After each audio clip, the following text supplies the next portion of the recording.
Today we're going to have a look at the Zvezda Panzer II in 1/100 scale. Why am I reviewing a kit that was released in 2014? Well, as you may have noticed, there is a new edition of bolt action, Flames of War that's come out with very limited unit choices. And one of those very limited unit choices is Panzer IIs. I'm planning on doing 15mm World War II War in the Desert at some point soon. I'll probably be using the Blitzkrieg commander rules, but there are instructions. If I choose to use the Flames of War rules or the Blitzkrieg commander rules, I'll probably run a platoon of 2 Panzer II light tanks as a recon platoon. I'll mainly be going with Panzer IIIs, and certainly Panzer IIIs are what Battlefront have been pushing quite hard. But I'll have some Panzer IIs, some Panzer Is, maybe some Marders and some Panzer IVs as well, and I'll probably take a couple of Tigers. When I get my hands on Blitzkrieg Commander version 3, I will have a really good look at exactly what you can take in an army for the period, as well as what goes together and gels well. As with a lot of historical gamers, I'll be collecting both sides of the conflict, so I'll be collecting Desert Rats and Afrika Korps.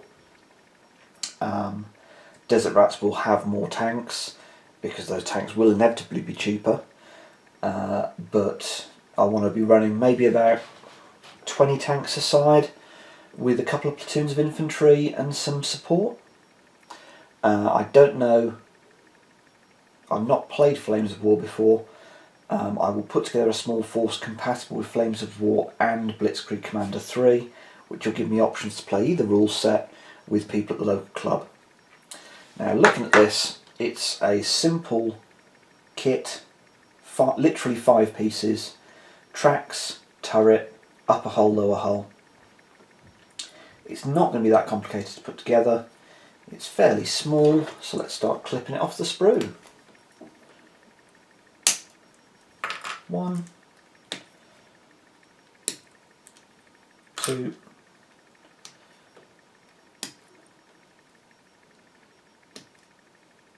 3,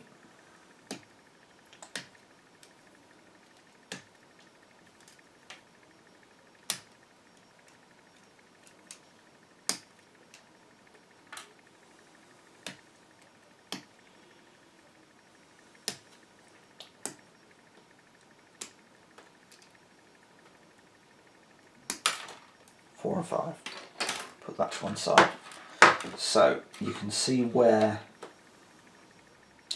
these side pieces line up with the main hull. So I'm going to clean the flash off. The Panzer II historically was the most widespread tank in service during the Battle of France and the invasion of Poland. However, by then the Germans had run up against British 2-pounder guns and 37mm guns, and the Panzer II couldn't cut it against them.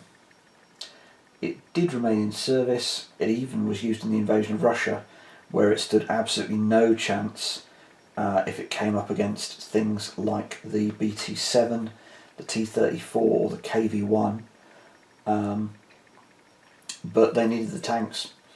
While an awful lot of German armour in the first couple of years of the war was based on the Czech tanks, and known as the Panzer 35 and the Panzer 38, they had their own panzers. The Panzer II was seen as being the main battle tank until they actually started using it in battles, and it did not cut it in terms of armour, it did not cut it in terms of speed.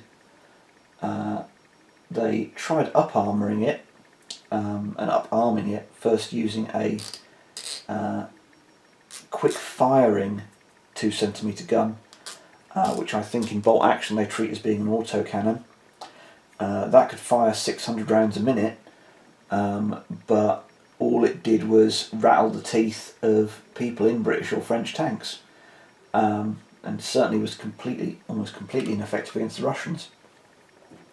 They looked at arming it with a 37mm gun, or even going as far as a 75mm gun, but by the time they started doing that, the Panzer II just couldn't cut it at all, and they started using the hulls remaining for self-propelled guns and other things.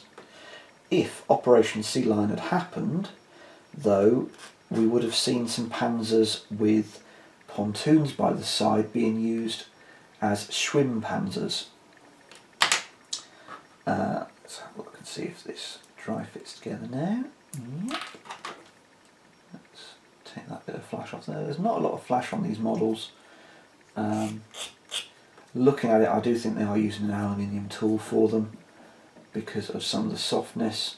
It's not as hard-edged as the Warlord plastics or the Antares plastics or the Games Workshop plastics.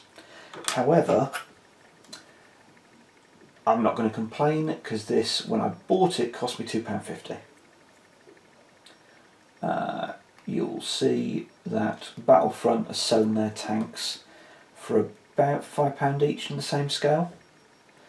I will get hold of some of those for review quite soon and have a good old look. I do know with the latest version of Flames of War they have added cards that you need to have, I think, which a lot of people have already got quite salty about, and having had a look at the Desert Rat and Africa Corps books, also salty about the complete lack of unit choices. The Panzer II is one of 4 tanks the Germans have access to in the Africa Corps book.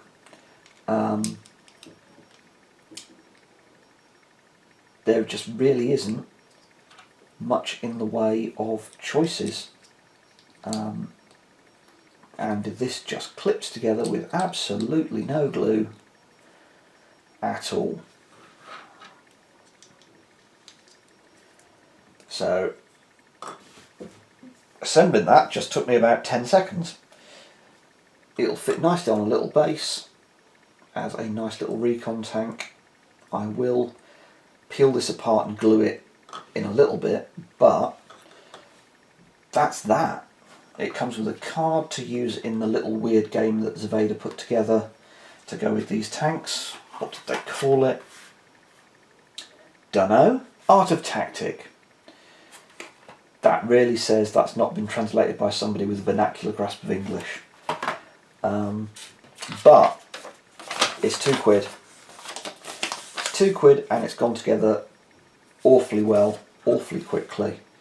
It's an awful lot better than some of the resin tanks I've seen in a similar scale. Oh, they've got the driver's periscope there. Not the driver's, the commander's periscope on that. But yeah, I'm not going to complain about this. Nice, quick to put together. Detail for the scale is quite good. Reasonably crisp, even though I think it is aluminium tooling rather than steel tooling. Yeah, that's a nice little kit. That fully justifies costing a couple of quid. It'll paint up quick, base up nice, and a couple of those will be a recon platoon in my Africa Corps.